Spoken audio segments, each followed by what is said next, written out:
नमस्कार, मी अक्षरा पाटील आणि पुस्तक वाचन या युट्यूब चॅनलमध्ये आपणा सर्वांचं खूप मनापासून स्वागत. मित्रांनो, सुधा मूर्ती यांच्या डॉलर बहू या कादंबरीचं आपण वाचन करीत आहोत. तत्पूर्वी चॅनलवर पहिल्यांदाच असाल किंवा चॅनल यापूर्वी सबस्क्राईब करायचं राहून गेलं तर चॅनलला आधी सबस्क्राईब करा आणि पुस्तक वाचन कसं वाटलं, कादंबरी कशी वाटली ते कमेंट बॉक्समध्ये जरूर कळवा. भाग 9. मुलाबरोबर पायऱ्या चढून दारापाशी आल्यावर दार उघडलं. जिनं दार उघडलं ती आपली सून जमुना. त्यांचा क्षणभर स्वतःवर विश्वास बसला नाही. सुरभीच्या लग्नात पावलोपावली रेशमी साड्या बदलणारी, अंगभर विविध दागदागिने घालून साक्षात लक्ष्मी भासणारी जमुना आणि या जमुनामध्ये कितीतरी अंतर होते. केसांचा छोटासा बॉब, अंगात सैल डगल्याप्रमाणे लांबलचक गाऊन, रित कपाळ, रिते हात, गळ्यात मंगळसूत्राचा पत्ता नव्हता, नाकात चमकी नव्हती. तिचा सावळा वर्ण मात्र उजळला होता. प्लेझर टाउन मध्ये मासे विकणाऱ्या सर्वसामान्य बाईसारखी ती दिसत होती. तिनंही हसत चौकशी केली, "अम्मा, बऱ्या आहात ना?" "छान आहे," म्हणत गौरम्माने घरात प्रवेश केला. त्यांच्या कल्पनेपेक्षाही तो परिसर वेगळा होता. त्यांना वाटलं होतं आपल्याला पाहताच जमुना वाकून नमस्कार करेल. आपण आनंदानं बेंगळूरहून सांभाळून आणलेल्या अक्षता तिच्या मस्तकावर टाकत आशीर्वाद द्यायचा, असं त्यांनी ठरवलं होतं. सून सकल सौभाग्य सूचक आवरणे घालूनच आपलं स्वागत करेल अशी त्यांची खात्री होती. जमुना आत निघून गेली. मऊ सोफ्यावर बसून गौरम्मा सूक्ष्मपणे सभोवताली पाहू लागल्या. एखाद्या श्रीमंतांचं ते घर दिसत होतं. जमिनीवर गालिचे, खिडक्यांना सुरेख भारी पडदे, भला मोठा रंगीत टीव्ही, शोकेसमध्ये चांदी आणि चंदनाच्या शोभेच्या महाग महाग वस्तू, शिसवी लाकडाचं भलं मोठं डायनिंग टेबल, भिंतीवर लटकणाऱ्या अनेक भारी वस्तू. बेंगळूरच्या कृष्णप्पा सावकारांच्या घरापेक्षाही अधिक वैभव तिथं होतं. जमुनानं विचारलं, "अम्मा, कॉफी देऊ?" "नको ग बाई, आंघोळ केल्याशिवाय मी कधीच कॉफी प्यायले नाही. आधी मला न्हाणीघर दाखव." जमुनानं त्यांना न्हाणीघर दाखवलं. "इथं टॉयलेट आहे. इथं आंघोळ करून सोवळं कसं राखता येईल? नुसती आंघोळीची न्हाणी दाखव." जमुनेनं चंद्रूकडे पाहिलं. "अम्मा, इथं असंच असतं. एकाच ठिकाणी दोन्ही असतं. आपल्याकडे जसा संडास आणि न्हाणी वेगवेगळे असतात तसं नसतं इथं. इथल्या प्रत्येक न्हाणीघरात अशीच व्यवस्था आहे." "म्हणजे इथं आणखी न्हाणीघर आहेत?" "एका घराला एक संडास आणि एक न्हाणी असते ना." गौरम्मानी डोळे विस्फारून म्हटलं. "तसं काही नाही. आपल्या घरात 3 आहेत. तू आपली डोळे मिटून आंघोळ कर बघू, म्हणजे टॉयलेट कमोड दिसणार नाही." चंद्रू हसत म्हणाला, "चंद्रू, मी कधीही टबमध्ये आंघोळ केली नाही. एक बादली दे बघू." "टबमध्ये बादली ठेवून आंघोळ करून घेते." गौरम्मानी आपल्या परीनं त्यातून मार्ग काढला. पण चंद्रूच्या घरी बादली नव्हती. आधी हा मुद्दा त्याच्या लक्षातही आला नव्हता. इंडियन स्टोअर्स मधून बादली आणायची ठरवून त्यानं घरातल्या मोठ्या पातेल्यात समशीतोष्ण पाणी काढून थोड्या असमाधानानंच गौरम्मानी आंघोळ उरकली आणि सोवळ्याचं लुगडं नेसून बाहेर आल्या. बाहेर अंधार होत आला होता. घड्याळ पाहिलं तर 4 वाजले होते. "चंद्रू, एवढ्यात अंधार झाला?" "होय अम्मा, इथं हिवाळ्यात असंच असतं." कॉफी प्यायल्यावर गौरम्मा घर बघायला उठल्या. "आमचं अगदी सर्वसामान्य घर आहे. फक्त 5 बेडरूम्स आहेत. फक्त 2 गॅरेज आहेत," म्हणत चंद्रूनं सगळं घर फिरून दाखवलं. प्रत्येक बेडरूम मध्ये एक एक पलंग, त्यावर रेशमी आच्छादन, मऊ गादी, ड्रेसिंग टेबल, साऱ्याच वस्तू एकापेक्षा एक सुंदर होत्या. तरीही चंद्रू त्याला साधं घर म्हणत होता. "चंद्रू, अगदी राजवाड्यासारखं थाटाचं घर आहे तुझं." "अम्मा, इथं सगळ्यांची घरं अशीच असतात. अण्णा आम्हाला शाळेत शिकवायचे ते आठवतं. मलय पर्वतावरच्या भिल्ल स्त्रिया चंदनाचीच लाकडं स्वयंपाक करण्यासाठी जाळतात म्हणे. तसंच आहे इथं." गौरम्मांच्या डोक्यात तो काय म्हणतो ते शिरलं नाही. जमुना त्यांना स्वयंपाकघरात घेऊन गेली. "किती स्वच्छ आहे स्वयंपाकघर. नव्यानं बांधल्यासारखं वाटतंय. मायक्रोवेव्ह, गॅस, ग्राइंडर, भला मोठा फ्रीज." "जमुना, आणखी किती दिवस कामावर जाणार?" "फक्त उद्या जाऊन येईन. बाळंतपणानंतर 2 महिन्यानंतर पुन्हा कामावर जाईन." "लहान मूल म्हटल्यावर तू का नोकरी करायची?" गिरीशचा बेताचा पगार आहे, म्हणून विनिता मूल झालं तरी नोकरी करते. तुम्हाला काय कमी आहे? एवढा मोठा राजवाडा, 2-2 गाड्या. जमुनेनं चंद्रूला खून केली. तुमच्या बावळट आईला समजावून सांगा, अशा अर्थाची ती होती. चंद्रूच्या ते ध्यानात आलं. तो म्हणाला, "अम्मा, हत्तीचं ओझं हत्तीला आणि बकरीचं ओझं बकरीला. हे घर, या घरातलं सगळं फर्निचर, गाड्या, सगळं काही हप्त्यानं घेतलं आहे.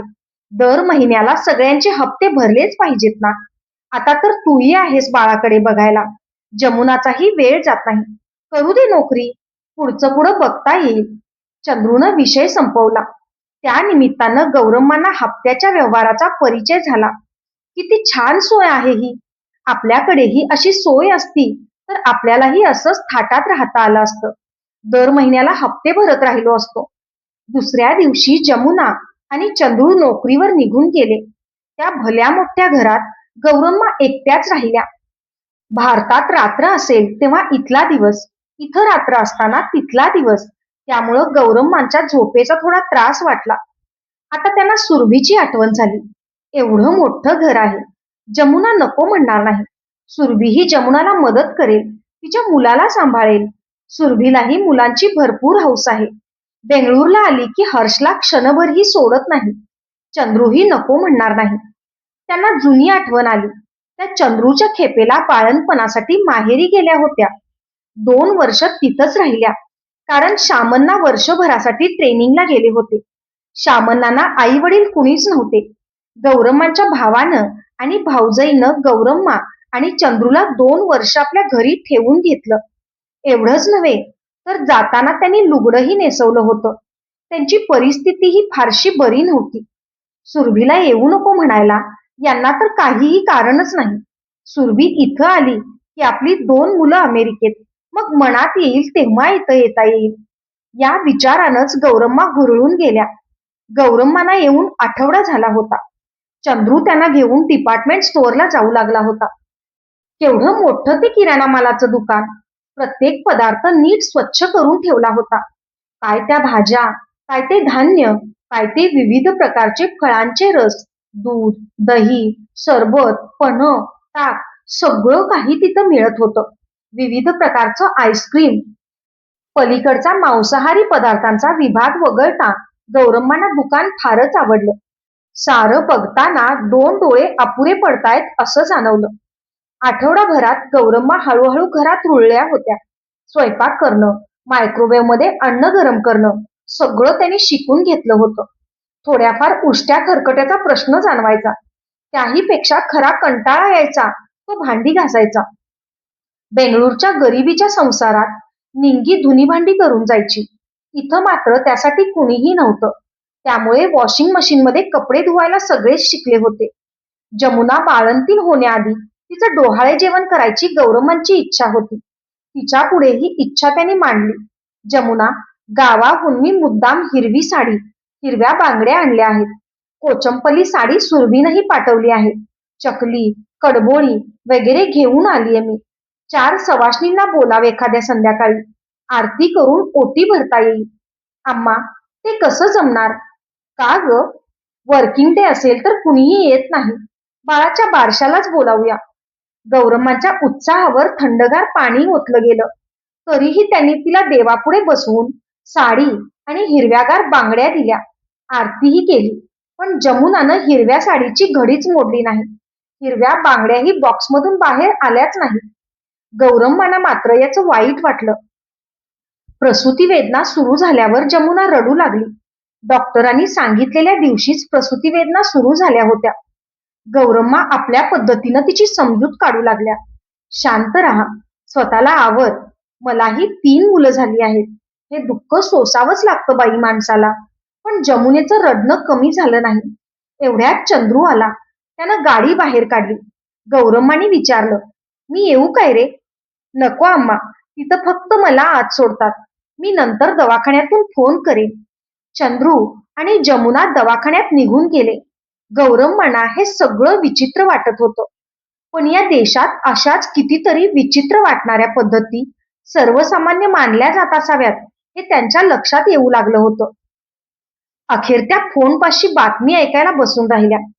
तिरुपतीच्या व्यंकटरमणाला आणि नंजनगूरच्या नंजुडेश्वराला नवस बोलून त्यांनी थोडे पैसे बांधून वेगळे ठेवून दिले. चंद्रूचा फोन आला. मुलगी नॉर्मल आहे. बाळंतपण सरळ झालं. दोघीही छान आहेत. संध्याकाळी गौरम्मा चंद्रू बरोबर बाळाला बघायला निघाल्या. बाळ आईसारखंच सावळ्या रंगाचं होतं. तिथल्या इतर गोऱ्यापान मुलांमध्ये तर तिचा सावळा रंग आणखी गडद वाटत होता. तिसऱ्या दिवशी जमुना घरी आली. गौरम्मा मनोमन अस्वस्थ झाल्या होत्या. खरं तर 10 दिवस सोयराचे असतात. ती तर घरभर सारं शिवते. खरोखरच यांना सोयर नाही की सुतकही नाही. सोवळं ओवळं तर ठाऊकच नाही. पण काहीही इलाज नसल्यामुळे त्या गप्प बसल्या. बाळाला वेगळ्या खोलीत झोपवायची व्यवस्था करण्यात आली होती. पाळणाही विचित्र होता.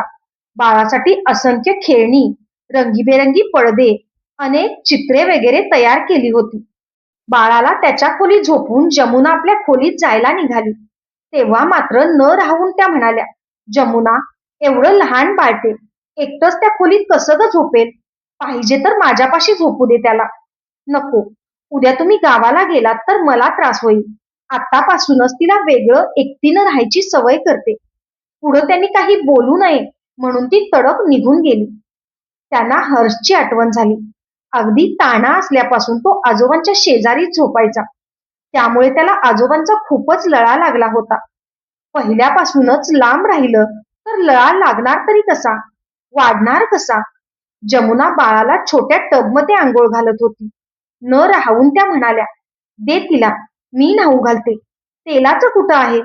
मुलं ताणी असताना तेल पाण्यात आणि झोपेतच पोसली जातात. जमुनेला हे पटलं नाही. ती म्हणाली, "इथं मुलांना असं वाढवत नाही. मुलांना कसं वाढवावं यावर पुस्तक मिळतात." गौरम्मा तान्ह्या बाळांना उत्तम न्हाऊ घालतात हे त्यांच्या आळीत सगळ्यांना ठाऊक होतं.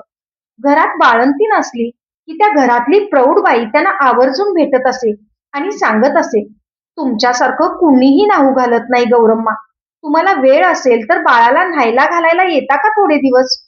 मग गौरम्माही मोठ्या प्रेमानं दररोज बाळाला न्हाऊ घालायला जात. अशा प्रकारे त्यांनी कितीतरी बाळांना न्हायला घातलं होतं. ही मुलं मोठी होऊन परीक्षांमध्ये पास झाली की त्यांच्या आया मुलांना घेऊन येऊन गौरम्मांना नमस्कार करायला लावत आणि आवर्जून सांगत, "तुम्ही न्हाऊ माकू घातलं ना, आता पास झालाय बघा." गौरम्माही एखादं पुण्यकार्य केल्याच्या भावनेनं हे सारं करत होत्या. अजूनही हर्षला त्यांनीच न्हायला घातलं होतं. आजही विनितेला सासूसारखं मुलाला न्हायला घालता येत नाही. एकाएकी गौरम्मांना वाटलं, मी इथं निघून आले. हर्षला कोण न्हाऊ घालत असेल? 2 महिने झाले आणि जमुनेचं बाळंतपण संपलंच. ओळखीच्या काही कुटुंबांना बोलावून मुलीचं बारसं करायचं जमुनेनं ठरवलं. गौरम्मा उत्साहानं खाद्यपदार्थ करण्याचा विचार करू लागल्या. त्या पद्धतीनं त्या कामालाही लागल्या. 30 एक माणसं अपेक्षित होती. शनिवारी संध्याकाळी कार्यक्रम ठरला होता. सगळ्यांसाठी शिरा, बिशी वेळे, होळी अन्न, पुरी असा बेत ठरला. त्या तयारीला लागल्या. मुलीचा शुक्रवारचा जन्म असल्यामुळे एखादं लक्ष्मीचं नाव ठेवावं ही गौरम्मांची अपेक्षा होती. पण त्यांच्या अपेक्षेची चौकशी कोण करणार? हॉस्पिटलमध्ये असतानाच बाळाचं नाव मानसी म्हणून नोंदलं होतं. हा फक्त नावापुरता बारशाचा विधी होता. ठरलेल्या वेळी माणसं जमली. जमलेल्यांपैकी थोडी माणसं तर उत्तर भारतातली आणि काही कर्नाटकातली होती. काही तमिळ माणसंही होती. सगळे भारतीयच होते. पण सगळ्यांच्या मधली संभाषणाची भाषा मात्र इंग्लिश होती. मानसीसाठी अनेक प्रकारच्या भेटवस्तू आल्या होत्या. काही लहानसे फ्रॉक्स $50 एवढे किमतीचे होते. गौरम्मांना तर वाटलं, एवढ्या पैशात उत्तमपैकी रेशमी परकर पोलकं, तेही मोठ्या मुलीचं आलं असतं. नाहीतर सोन्याची चेन आली असती. कार्यक्रम संपला. चंद्रू गाडी स्वच्छ करण्यासाठी बाहेर गेला. जमलेली मित्रमंडळी समाधानानं निघून गेली होती. जमुनाही दमली होती. बाळाला झोपवून ती उमाबरोबर ड्रॉइंग रूम मध्ये पाय पसरून निवांत बसली होती. गौरम्मा दमून झोपल्या होत्या. उमा जमुनेची कन्नड भाषिक मैत्रीण. दोघींच्या गप्पा चालल्या होत्या. उमा म्हणत होती, "जमुना, यावर्षी मुलगी झाली ना, पुढच्या वर्षी मुलगा होऊ दे, म्हणजे घर भरून जाईल." "नको ग बाई, अजिबात नको." "का? तुला काय कमी आहे?" "आमचं काय विशेष? चार चौघींसारखी आम्हीही सामान्य माणसं. आम्हाला तर लहान कुटुंबच आवडतं. का ग? मला म्हणतेस ते? आमच्या घरी आम्ही दोघंच भावंड. माझ्या आईलाही फार नातेवाईक आलेलं आवडायचं नाही. त्यामुळे कुणी आलं तरी रात्री आम्ही त्यांना घरात राहायचा आग्रहच करत नव्हतो. नाही म्हटलं तरी प्रायव्हसी जाते. काहीही म्हण. नातेवाईकांच्या भेटी लग्न घरातच ठीक आहेत. हो बाई, मलाही तसंच वाटतं, जमुना म्हणाली. गेल्या महिन्यात माझा दीर कामासाठी म्हणून आला होता. तो एक महिनाभर राहिला. इतका वैताग आला म्हणून सांगू. आपल्याला याच आयुष्याची सवय झालेली असते. 8 दिवसांचा एकदम स्वयंपाक करून ठेवायचा आणि रोज त्यातलं गरम करून खायची आपली सवय. या लोकांना ते आवडत नाही. गावाकडे जाऊन वहिनीनं शिळं अन्न वाढलं म्हणून सांगतील. मला तर असे कुणी फार दिवस राहायला आले की कधी जातील असं होऊन जातं. उमा म्हणाली. खरंय तुझं. कशाचाही अतिरेक चांगला नव्हे. जमेल तेवढे डॉलर्स उचलून दिले तर कौतुक होतं. पण घरात कुणी शिरलं तर मात्र भांडण, वाद, मानसिक त्रास होतो. म्हणून मला एकत्र राहणं अजिबात आवडत नाही. शिवाय मला तशा प्रकारचा त्रासही नाही. ते कसं? माझा दीर एका किरकोळ नोकरीत आहे. त्याची इथं यायची ताकदच नाही. विमानाचा खर्च कसा करणार? नंदेचा नवरा बँकेत चांगल्या पोस्टवर नोकरी करतो. तेही इथं येणार नाही. कुणी इथं येणार, राहणार, शिकणार म्हटलं तर मात्र खरोखरच वैताग आहे. गौरम्मा दमल्या असल्या तरी त्यांना झोप आली नव्हती. त्या दोघींच्या गप्पा त्या ऐकत होत्या. जमुनाही आपल्या मनातलं मोकळेपणानं बोलत होती. त्या गप्पांमधून एक मात्र निश्चित झालं. सुरेशला जमुना शिक्षणासाठी आपल्या घरी ठेवून घेणं शक्यच नाही. सुरभीला बोलावून घ्यायचा तर प्रश्नच नव्हता. चंद्रू काय करेल? बायकोच्या विरोधात राहून तो कधीही आपल्या बहिणीला किंवा मेहुण्याला मदत करणं शक्य नाही. चंद्रूच्या स्वभावात ते बसतच नाही. गिरीशच्या स्वभावात आणि याच्या स्वभावात फार अंतर आहे. कितीतरी वेळा गिरीश विनितेचं काहीही ऐकत नसे. त्यानं स्वतः काहीतरी ठरवलं तर कुणी काहीही म्हटलं तरी तो स्वतःच खरं करायचा. पण एका दृष्टीनं पाहिलं तर चंद्रूचंही बरोबरच नाही काय? एवढ्या लांब राहायचं. जवळपास कुणी नातेवाईक नाही. नवऱ्याला बायको आणि बायकोला नवरा अशी परिस्थिती. अशा वेळी असं जमवून घेतलं तरच संसार चालायचा. संसारात भांडणंही कमी होतील. भारतात मात्र बायकोबरोबर भांडून आलेल्या मुलाचं आई आनंदानं स्वागतच करते. बायकोशी जुळवून घे असं कधीच सांगत नाही. एवढं सामाजिक पद्धतीचं वैयक्तिक आयुष्यावर दडपण येतं. तिथून बाहेर पडून इथं आलेले नवरे मात्र आपल्या बायकांचं म्हणणं ऐकतात असं दिसतं. नेहमीप्रमाणे युगादी म्हणजे गुढीपाडवा आला. पण बेंगळूर मधला युगादी आणि अमेरिकेतला युगादी यामध्ये पराकोटीचा फरक होता. स्वाभाविकच आहे म्हणा. त्यात हा गुढीपाडवा वर्किंग डेला आल्यावर कोण काय करणार? गौरम्मानी स्वतःच्या सोयीसाठी राघवेंद्र स्वामींच्या मठाचं पंचांग आणलं होतं.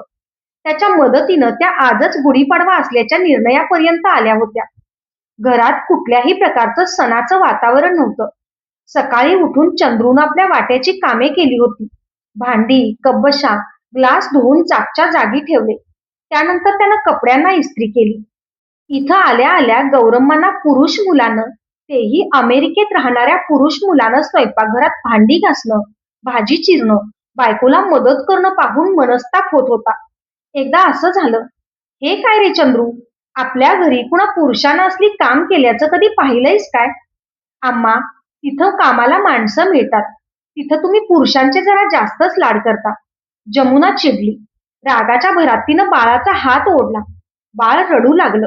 ती म्हणाली, भारतात असताना मला तरी काय येत होतं? मी नाही का इथं येऊन शिकले? घरातली सगळी कामं मीच करायची काय? जमुनाचा संताप पाहून गौरम्मा घाबरल्या. तिच्या जागी विनिता असती तर? एकतर तिनं अशी दुरुत्तरं दिली नसती आणि गौरम्मानी ती ऐकून घेतली नसती. तरीही त्या म्हणाल्या, काही का असेना जमुना, मी इथं असेपर्यंत त्यानं स्वयंपाकघरातलं काम करायला नको. त्याच्या वाटणीचं जे काही काम असेल ते मला सांग, मी करेन. घरच्या मुलानं काम करणं मला बघवत नाही. तुम्ही असेपर्यंत तुम्ही कराल. त्यानंतर त्यांनीच करायला हवीत ना. शिवाय ते काही एकटेच जगावेगळं काही काम करत नाहीत. जमुनेची भांडणाची खुमखुमी अजूनही होती. गौरम्मा अपमान सहन न होऊन धुमसत राहिल्या. सासूला उलट उत्तरं देते.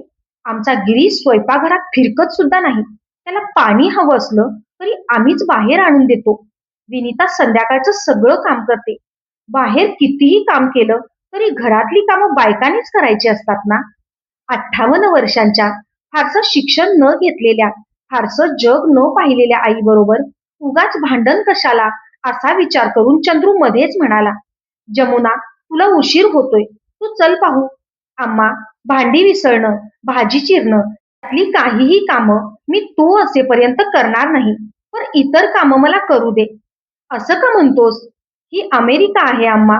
भारताप्रमाणे इथं कामाला माणसं मिळत नाहीत. मिळाले तरी त्यांना दर तासाला $5 द्यावे लागतात. मला ते कसं परवडणार? शिवाय जमुना म्हणाली त्यात चूक काय आहे? हे घरही माझंच आहे ना.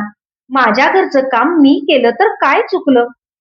डॉलर आणणाऱ्या मुलाबरोबर गौरम्मा वाद कसा घालणार? हा मागचा प्रश्न आठवणीत असल्यामुळे त्यांनी मुलगा काम करत असला तरी तिकडे कानाडोळा केला. इस्त्री करायच्या कपड्यांच्या ढिगामध्ये बायकोची पोलकी, ब्लाऊज, स्कर्ट बघून त्यांना वैताग आला तरी त्या गप्प बसल्या. आंब्याच्या पानाचं तोरण नाही, कडुलिंब आणि गुळाचा पदार्थ नाही, नव्या कोऱ्या वस्त्रांची सळसळ नाही, पोळ्यांचा खमंग वास नाही, पंचांगाची पूजा नाही, जवसाची शेतं नाही. हा कसला गुढीपाडवा? आईच्या मनस्थितीचा अंदाज घेत चंद्रूनं कपड्यांना इस्त्री करत विचारलं, "काय विशेष अम्मा?" "आज गुढीपाडवा." "होय. इथं आल्यापासून सगळे सण विसरले गेलेत बघ." "जमुना, तुझा काय प्रोग्राम?" बाळाला डायपर बांधत ती उत्तरली, "आज काही नाही. या विकेंडला जयाच्या घरी युगादी साजरा केला जातो ना, त्याची चौकशी करेन." "असं कसं? आज गुरुवारी युगादी आहे. शनिवारी कसा युगादी येईल?" "इथली हीच पद्धत आहे. फक्त युगादीच नव्हे, दिवाळी, दसरा, गणपती, संक्रांत सगळेच सण त्या त्या आठवड्याच्या विकेंडला साजरे करायचे." हे ऐकून गौरम्मा अवाक झाल्या. "सगळे सण अशाच प्रकारे विकेंडला जयाच्याच घरी करता का?" "इथं प्रत्येकानं एक एक सण वाटून घेतला आहे. जयाकडे युगादी, उमाकडे गणेश चतुर्थी, सुधाकडे संक्रांत, अशा प्रकारे प्रत्येक जण." चंद्रूनं समजावून सांगितलं. "होय. तर मग तुमचा सण कुठला?" "अजून तर कुठलाही सण केला नाही. आता तर सगळे सण बुक्ड आहेत." चंद्रू ऑफिसला निघून गेला. घर व्हॅक्यूम वापरण्यासाठी जमुना बेसमेंटमध्ये गेली. गौरम्मा जमुनेच्या स्वभावाचं निरीक्षण करत होत्या. आपल्या कुवतीनुसार तिला जाणून घ्यायची त्यांची धडपड चालली होती. बेंगळुरूला आल्यावर ही जमुना मनमोकळी आणि गप्पिष्ट वाटत होती. इथं मात्र ती गुम्यासारखी वाटत होती. चंद्रू तिचं सगळं ऐकत होता. बेंगळुरूला आल्यावर पाण्याप्रमाणे खर्च करणारे चंद्रू आणि जमुना डॉलर खर्च करताना अत्यंत कंजूसपणे वागत होते. $5 वाचवण्यासाठी 20 मैल ड्राईव्ह करून जात होते. विकेंडला सोडला तर यांना वेळच नव्हता. दोघं सतत कामात असत. तसं बघायला गेलं तर त्यात चूक काय आहे? कामाच्या दिवशी सण साजरा करत वेळ काढणं कसं शक्य आहे? भारतात सणांची सगळ्यांना सुट्टी असल्यामुळे ते शक्य असतं. इथं तसा सगळ्यांचा सण म्हणजे क्रिसमस. तेव्हा सगळ्यांना सुट्टी असते. आपलं घरदार, भावंड, नातेवाईक, मित्रमंडळी, परिसर सगळ्यांपासून दूर असणारी ही मंडळी सगळ्यांच्या सोयीच्या दिवशी सण साजरा करत असतील तर त्यात काय चुकलं? विकेंडला सगळे युगादीच्या सेलिब्रेशनसाठी उत्साहानं जयाच्या घरी जायला निघाले.